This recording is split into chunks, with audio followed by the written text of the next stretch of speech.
அவன் கருதுவான். கடல் கடல் நாம் கடலை வெல்வோம், மலை மலை நாம் மலையை உடைப்போம்.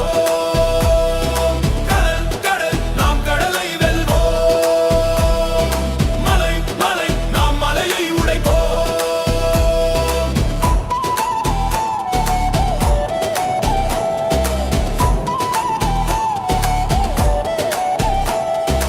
அத்தகைய ஆற்றலை பெற